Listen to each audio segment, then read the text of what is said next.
ನಮಸ್ಕಾರ ಮಿತ್ರರೇ, ಇವತ್ತು ತುಳುನಾಡಿನ ಸ್ಪೆಷಲ್ ಬಸಳೆ ಕುಡು ಅಂದರೆ ಮಲ್ಬಾರ್ ಸ್ಪಿನಾಚ್ ಮತ್ತು ಹಾರ್ಸ್ ಗ್ರೇನ್ ಹಾಕಿ ಒಂದು ನಮ್ಮ ಕರಾವಳಿಯಲ್ಲಿ ಫೇಮಸ್ ಆದ ಈ ಗ್ರೇವಿಯನ್ನು ಮಾಡೋಣ.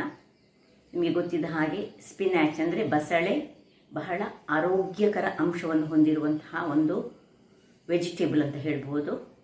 ಸೊಪ್ಪಿನ ಪದಾರ್ಥಗಳು ಯಾವಾಗಲೂ ಬಹಳ ಆರೋಗ್ಯದಾಯಕವಾದುದು. ಅದರೊಟ್ಟಿಗೆ ನಾವು ಈ ಹಾರ್ಸ್ ಗ್ರಾಮ್ ಅಂದರೆ ಕುಡು ಅಥವಾ ಹುರುಳಿಯನ್ನು ಫ್ರೈ ಮಾಡಿದಂತಹ ಈ ರುಚಿಕರವಾದ ಅಡಿಗೆಯನ್ನು ಮಾಡಲು ಏನೆಲ್ಲ ಸಾಮಗ್ರಿಗಳು ಬೇಕು ಎಂದು ನೋಡೋಣ ಅಲ್ಲವೇ? ನೋಡಿ ವೀಕ್ಷಕರೇ, ಒಂದು ದೊಡ್ಡ ಕಟ್ಟು ಬಸಳೆ ನಾನು ಮಾರ್ಕೆಟ್ನಿಂದ ತಂದಿದ್ದೇನೆ. ಇದು ಊರಿನ ಬಸಳೆ, ಬಹಳ ಚೆನ್ನಾಗಿದೆ. ಇದನ್ನು ಚೆನ್ನಾಗಿ ತೊಳೆದು ಕಟ್ ಮಾಡಿಕೊಂಡು ಇದರ ಎಲೆಗಳನ್ನು ಸಪರೇಟ್ ಮಾಡಿ ನಂತರ ಯಾವುದೆಲ್ಲ ಸಾಮಗ್ರಿಗಳು ಬೇಕೆಂದು ನೋಡೋಣ ಅಲ್ಲವೇ? ಮಿತ್ರರೇ, ಕುಡು ಬಸಳೆ ಅಂದರೆ ಕುಡುವನ್ನು ನಾನಿವತ್ತು ಫ್ರೈ ಮಾಡುವಂಥದ್ದು. ಬೇಕಾಗುವ ಸಾಮಗ್ರಿಗಳು ಇಲ್ಲಿ ನೋಡಿ. ಬಸಳೆಯನ್ನು ಚೆನ್ನಾಗಿ ಹೆಚ್ಚಿಟ್ಟು ಪುನಃ ತೊಳೆದುಕೊಂಡಿಟ್ಟಿದ್ದೇನೆ.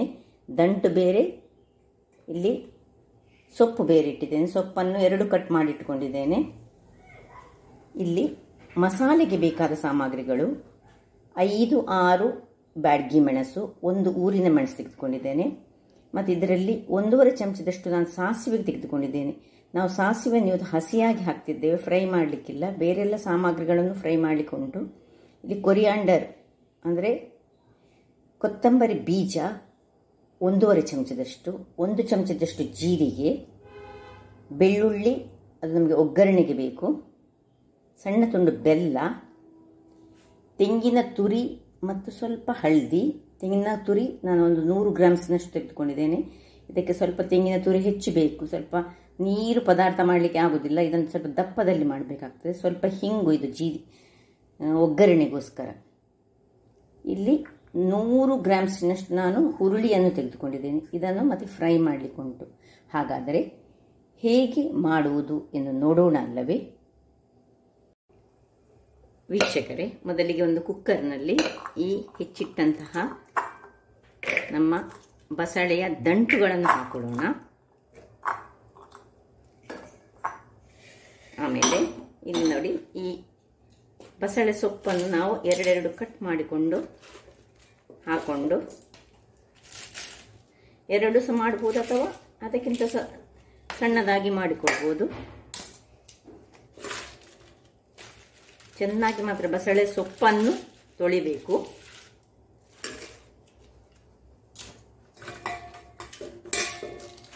ಸ್ವಲ್ಪ ಸಹ ನೀರನ್ನು ಹಾಕೊಳ್ಬಾರ್ದು. ಈ ಬಸಳೆ ತೊಳೆದ ನೀರು ನಮಗೆ ಬೀಳಬಾರ್ದು ಯಾವುದು. ನೋಡಿ, ಈ ನೀರೆಲ್ಲ ಇದರಲ್ಲೇ ಇರಬೇಕು.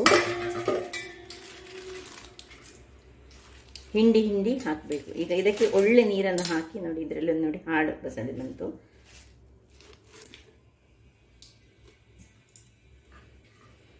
ಈಗ ಇದಕ್ಕೆ ಸ್ವಲ್ಪ ನೀರನ್ನು ಹಾಕೊಳ್ಳೋಣ. ಇನ್ನು ಬೇಕಿದ್ರೆ ನಾವು ನೀರುಳ್ಳಿಯನ್ನು ಸೇರಿಸಬಹುದು, ಆದರೆ ನಾನಿಲ್ಲಿ ನೀರುಳ್ಳಿಯನ್ನು ಸೇರಿಸ್ತಾ ಇಲ್ಲ. ಹಾಗಾದರೆ ಇದನ್ನೀಗ ಒಲೆಯ ಮೇಲೆ ಇಟ್ಟು ಬೇಯಿಸಿ. ಇಲ್ಲಿ ನೋಡಿ ವೀಕ್ಷಕರೇ, ಈಗ ಬಸಳೆಗೆ ನಾನು ನೀರು ಹಾಕಿ, ಅಂದರೆ ಈ ಒಂದು ಲೋಟದಲ್ಲಿ 1 ಲೋಟ, ಹೆಚ್ಚು ನೀರು ಸಹ ಹಾಕಬಾರ್ದು. ಈಗ ಇದಕ್ಕೆ ಸ್ವಲ್ಪ ಉಪ್ಪನ್ನು ಹಾಕೊಳ್ಳೋಣ. ಸ್ವಲ್ಪ ಉಪ್ಪು ಮೊದಲೇ ಹಾಕ್ಕೊಳ್ಬೇಕು, ಯಾಕೆ ಹೇಳಿದರೆ ಬಸಳೆ ದಂಟು ಆ ಉಪ್ಪನ್ನು ಚೆನ್ನಾಗಿ ಎಳೆದುಕೊಳ್ಬೇಕು. ಮತ್ತು ಒಂದು ಸಣ್ಣ ತುಂಡು ಬೆಲ್ಲವನ್ನು ಹಾಕೊಳ್ಳೋಣ. ನಾನು ಹೇಳಿದ ಹಾಗೆ ಇದಕ್ಕೆ ಬೇಕಿದ್ರೆ ನೀವು 1 ನೀರುಳ್ಳಿಯನ್ನು ಸ್ಲೈಸ್ ಮಾಡಿ ಸಹ ಹಾಕೊಳ್ಬೋದು.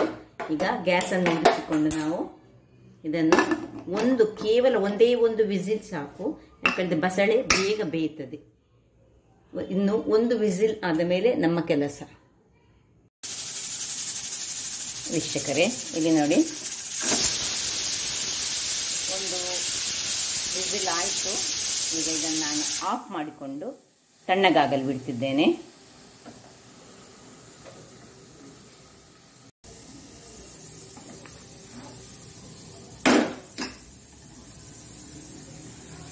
ಇದು ತಣ್ಣಗಾಗ್ತಾ ಇರುವಾಗ ನಾವೀಗ ಇಲ್ಲಿ ಗ್ಯಾಸ್ನಲ್ಲಿ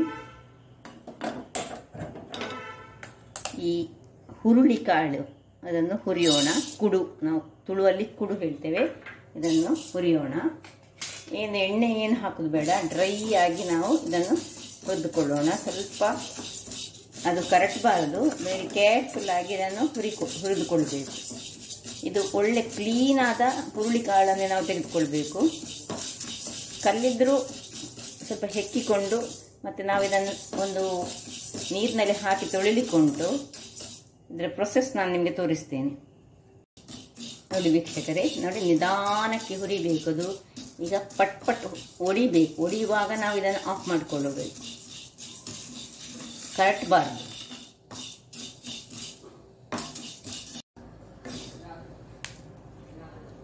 ವೀಕ್ಷಕರೇ ನೋಡಿ, ಒಂದೊಂದು ಒಡಿಲಿಕ್ಕೆ ಶುರುವಾಯಿತು. ಇಷ್ಟಾಗುವಾಗ ನಾವು ಇದನ್ನು ಆಫ್ ಮಾಡ್ಕೊಳ್ಳೋಣ. ಹೆಚ್ಚಾದರೆ ಕರಗ್ತದೆ, ಸೊ ಕೂಡಲೇ ಆಫ್ ಮಾಡ್ಕೊಳ್ಬೇಕು. ಒಂದು ಒಡಿಲಿಕ್ಕೆ ಶುರುವಾಗುವಾಗ ನಾವು ಆಫ್ ಮಾಡಿಕೊಂಡು ಇಲ್ಲಿ ಇದನ್ನು ಸ್ವಲ್ಪ ತಣ್ಣಗಾಗಲಿಕ್ಕೆ ಹಾಕೊಳ್ಳೋಣ. ಸ್ವಲ್ಪ ತಣ್ಣಗಾಗಲಿ. ಈಗ ಅದೇ ಬಾಣಲೆಯಲ್ಲಿ ನಾವು ಮಸಾಲೆಗಳನ್ನು ಹುರಿಯೋಣ. ಮೊದಲಿಗೆ ಈ 4-5 ಮೆಣಸುಗಳನ್ನು ಹಾಕೊಳ್ಳೋಣ. ಅದಕ್ಕೆ ಸ್ವಲ್ಪ ಒಂದು ಬಿಂದಿನಷ್ಟು ಎಣ್ಣೆಯನ್ನು ಹಾಕೊಂಡು ಸ್ವಲ್ಪ ಹುರಿಯೋಣ. ಮೆಣಸು ಸ್ವಲ್ಪ ಉಬ್ತಾ ಬರುವಾಗ ನಾವು ಇದಕ್ಕೆ ಮೂರೇ ಬಗೆ ಪದಾರ್ಥಗಳು ನೋಡಿ, ಕೊತ್ತಂಬರಿ ಹಾಗೂ ಜೀರಿಗೆ.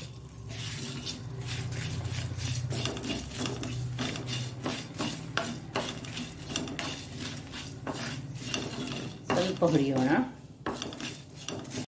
ನೋಡಿ ವೀಕ್ಷಕರೇ, ಸ್ವಲ್ಪ ಇದಾಗುವಾಗ ಇದಕ್ಕೊಂದು 3 ಎಸಳಿನಷ್ಟು ಬೆಳ್ಳುಳ್ಳಿಯನ್ನು ಹಾಕೊಳ್ಳೋಣ. ಮತ್ತು ಈ ತೆಂಗಿನ ತುರಿಯನ್ನು ಸಹ ಅದಕ್ಕೆ ಹಾಕೊಳ್ಳೋಣ. ಹಾಕ್ಕೊಂಡು ಆಫ್ ಮಾಡಿಕೊಳ್ಳೋಣ. ಈ ತೆಂಗಿನ ತುರಿ ಇದರಲ್ಲಿ ಸ್ವಲ್ಪ ಬಿಸಿಯಾಗಲಿ. ಮತ್ತು ಸ್ವಲ್ಪ ಹಳದಿ, ಒಂದು ಚಿಟಿಕೆಯಷ್ಟು ಹಳದಿ, ಹೆಚ್ಚು ಹಾಕಬಾರ್ದು. ಹಳದಿ ಹಾಕ್ಕೊಂಡು ಇದನ್ನು ಸಹ ತಣ್ಣಗಾಗಲಿಕ್ಕೆ ಬಿಡೋಣ. ನೋಡಿ ವೀಕ್ಷಕರೇ, ಮಸಾಲೆ ತಣ್ಣಗಾಗಿದೆ.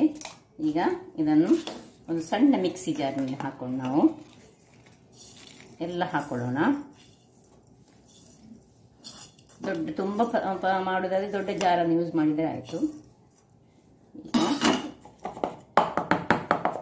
ಈಗ ಇದಕ್ಕೆ ಈ ಹಸಿ ಸಾಸಿವೆಯಲ್ಲಿ ನಾನು 1.5 ಚಮಚ ಸಾಸಿವೆ ತೆಗೆದುಕೊಂಡಿದ್ದೇನಲ್ಲ, ಅದರಲ್ಲಿ ಅರ್ಧದಷ್ಟು ಸಾಸಿವೆ ಮಾತ್ರ ಹಸಿ ಹಾಕೋದು.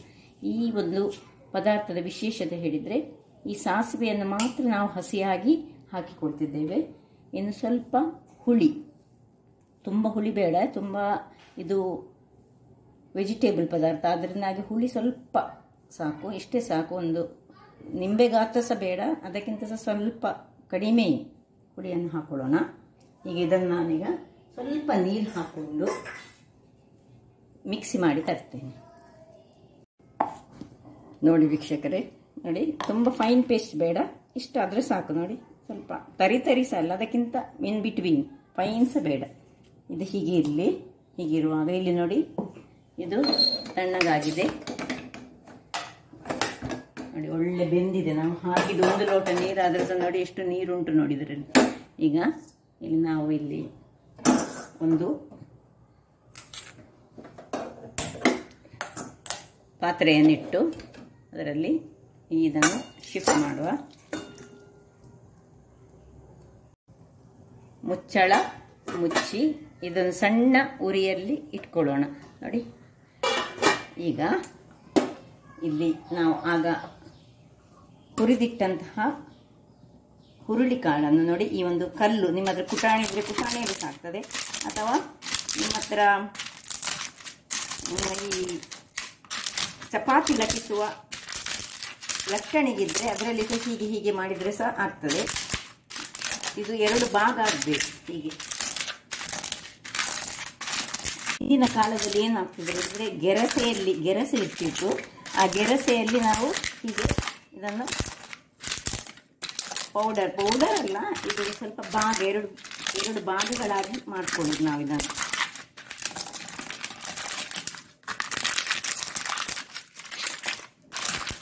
ಇನ್ನು ಇದರಲ್ಲಿರುವ ಸಿಪ್ಪೆ ಹೊರಗೆ ಬರ್ತದೆ. ಆ ಸಿಪ್ಪೆಯನ್ನು ನಾವು ಸ್ವಲ್ಪ ನೋಡಿ ಹೀಗೆ ಮಾಡಿ, ಸಿಪ್ಪೆ ಬೇಡ ನಮಗೀಗ, ಸಿಪ್ಪೆಯನ್ನು ಬೇರೆ ತೆಗೆದುಕೊಳ್ಳೋಣ.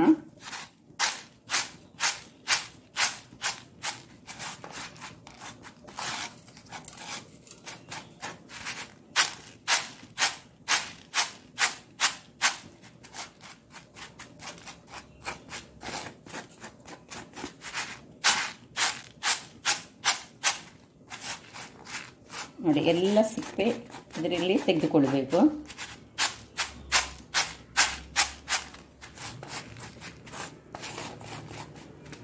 ಇನ್ನು ಒಂದು ಪಾತ್ರೆಯಲ್ಲಿ ಇದನ್ನು ಹಾಕೊಳ್ತಿದ್ದೇನೆ ನಾನೀಗ. ಪಾತ್ರೆಯಲ್ಲಿ ಹಾಕಿ ಸ್ವಲ್ಪ ನೀರನ್ನು ಹಾಕಿ ಇದರಲ್ಲಿ ಚೆನ್ನಾಗಿ ಒಂದು ನೀರನ್ನು ಈಗ ತೆಗೆದು ತರ್ತೇನೆ, ಇನ್ನೊಂದು ನೀರು ಹಾಕ್ತೇನೆ. ಈಗ ನೋಡಿ ಒಂದು ನೀರು ತೆಗೆದು ತಂದೆ, ಈಗ ಇನ್ನೊಂದು ನೀರು ಹಾಕೊಳ್ತಿದ್ದೇನೆ. ನೋಡಿ ಚೆನ್ನಾಗಿ ಹೀಗೆ ಮಾಡಿಕೊಂಡು, ಇಲ್ಲಿ ಅದು ಕಲ್ಲಿದ್ರೆ ಅದು ಅಡಿಯಲ್ಲಿ ನಿಲ್ತದೆ. ನೋಡಿ ಈಗ ಇದರ ಬಾಯನ್ನು ತೆಗೆದುಕೊಂಡು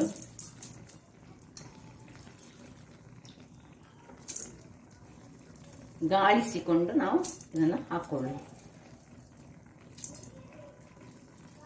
ಕೆಲವು ಎರಡೆರಡು ಭಾಗಗಳಾಗುವುದಿಲ್ಲ, ತೊಂದರೆ ಇಲ್ಲ.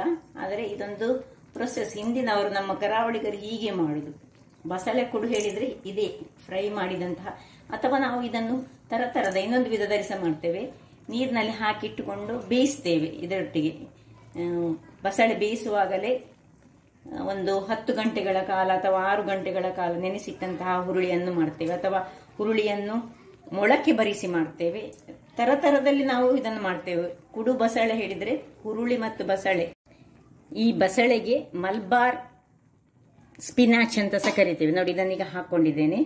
ಸ್ವಲ್ಪ ಈಗ ಇನ್ನು ದೊಡ್ಡದಾದ ಉರಿಯನ್ನು ಮಾಡಿಕೊಂಡು ಈ ಹೊತ್ತಿನಲ್ಲಿ ನಾವು ಸ್ವಲ್ಪ ಉಪ್ಪು ಹೇಗೆ ಉಂಟು ನೋಡಿಕೊಳ್ಬೇಕು. ಆಗ ನಾವು ಬೇಯಿಸುವಾಗಲೇ ಉಪ್ಪನ್ನು ಹಾಕೊಂಡಿದ್ದೇವೆ, ಉಪ್ಪು ಬೆಲ್ಲ ಹಾಕೊಂಡಿದ್ದೇವೆ. ಸ್ವಲ್ಪ ಕಡಿಮೆ ಉಂಟು, ಸ್ವಲ್ಪ ಉಪ್ಪನ್ನು ಹಾಕೊಳ್ಳೋಣ.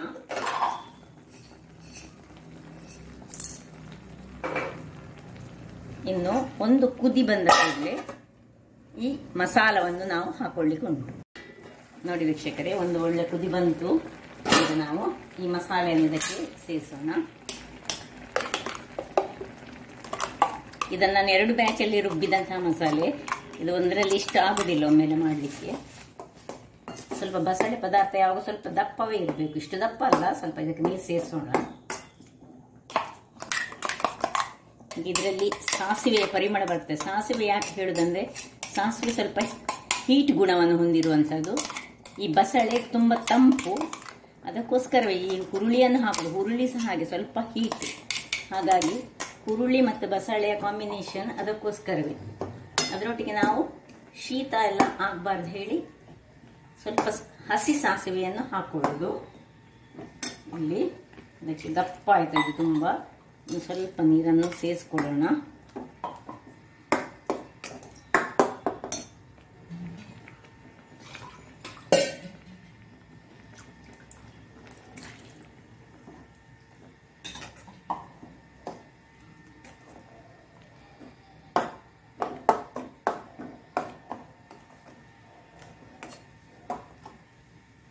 ಇನ್ನೂ ಸ್ವಲ್ಪ ದಪ್ಪ ಆಯ್ತದೆ.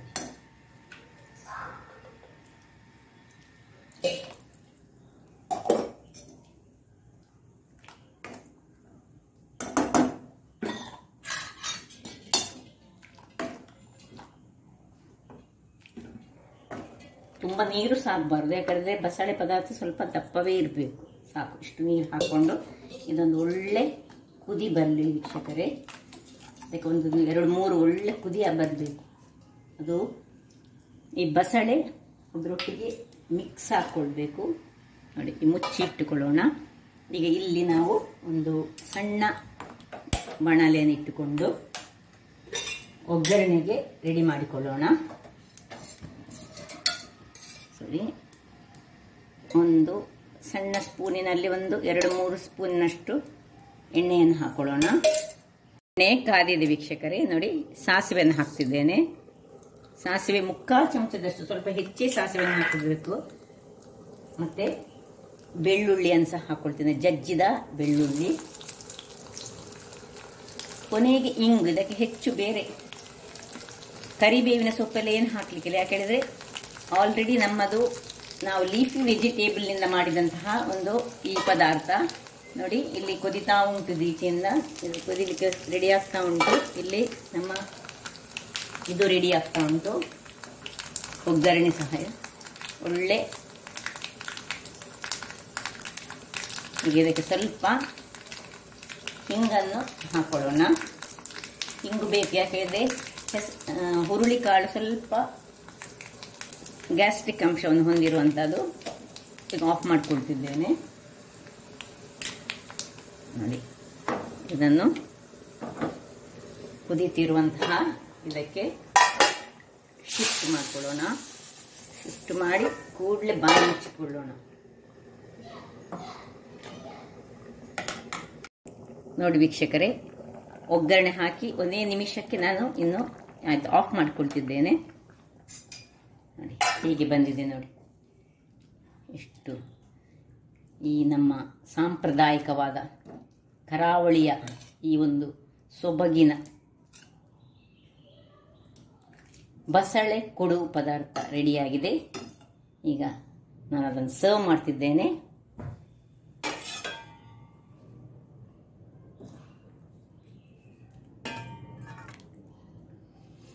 ಏನು ಘಮ ಘಮ ಬರ್ತಾ ಉಂಟು ಹೇಳಿದರೆ, ಹಿಂಗು, ಬೆಳ್ಳುಳ್ಳಿ, ಅದರ ಕೊಟ್ಟ ಒಗ್ಗರಣೆಯೊಟ್ಟಿಗೆ ಆ ಸಾಸಿವೆಯ ಪರಿಮಳ ಸಹ ಮೂಗಿಗೆ ಬಹಳ ಆಹ್ಲಾದವನ್ನು ಕೊಡ್ತಾ ಉಂಟು. ಈ ಬಸಳೆ ಸಹ ಬಹಳ ಒಳ್ಳೆ ಉಂಟು. ಊರಿನ ಬಸಳೆ ಬಹಳ ಬಲಿಷ್ಠವಾಗಿ ಸಹ ಉಂಟು. ಏನು ಚೆನ್ನಾಗಿ ಬಂದಿದೆ ನೋಡಿ. ದೇಹಕ್ಕೂ ಬಹಳ ಉತ್ತಮ. ನಿಮಗೆ ಗೊತ್ತಿದ್ದ ಹಾಗೆ ಬಸಳೆ ಎಂಬುದು ಈ ನಮಗೆ ಈ ಏಜ್ ಆಗುವಾಗ ನಮ್ಮ ಗಂಟುಗಳಲ್ಲಿ ನೋವು ಬರ್ತದೆ. ನೋವು ಬರುವಾಗ ಯಾವ ಕಾರಣಕ್ಕೆ ನೋವು ಬರ್ತದೆ ಹೇಳಿದರೆ, ಗಂಟಿನಲ್ಲಿರುವ ಒಂದು ಲೋಳೆಯ ಅಂಶ ಅದು ಆವಿಯಾಗಿ ಹೋಗ್ತದೆ ಅಂತೆ. ಹಾಗಿರುವಾಗ ನಾವು ಇಂತಹ ಈ ಬಸಳೆಯಲ್ಲಿ ಆ ಲೋಳೆಯನ್ನು, ನಮ್ಮ ಈ ಸ್ನಾಯುಗಳಲ್ಲಿರುವ ಲೋಳೆಯನ್ನು ಹೆಚ್ಚಿಸುವಂತಹ ಒಂದು ಶಕ್ತಿ ಉಂಟಂತೆ. ಹಾಗಾದರೆ ಈ ನನ್ನ ಕುಕಿಂಗ್ ಚಾನಲ್ ನಿಮಗೆ ಇಷ್ಟ ಆದರೆ ಬೋಳೂರು ಸುವರ್ಣ ಚಾನಲನ್ನು ಲೈಕ್ ಮಾಡಿ, ಶೇರ್ ಮಾಡಿ ಹಾಗೂ ಸಬ್ಸ್ಕ್ರೈಬ್ ಮಾಡಿ ಹಾಗೂ ನನ್ನ ಇನ್ಸ್ಟಾಗ್ರಾಮ್ ಪೇಜನ್ನು ಫಾಲೋ ಮಾಡಿ. ಧನ್ಯವಾದಗಳು.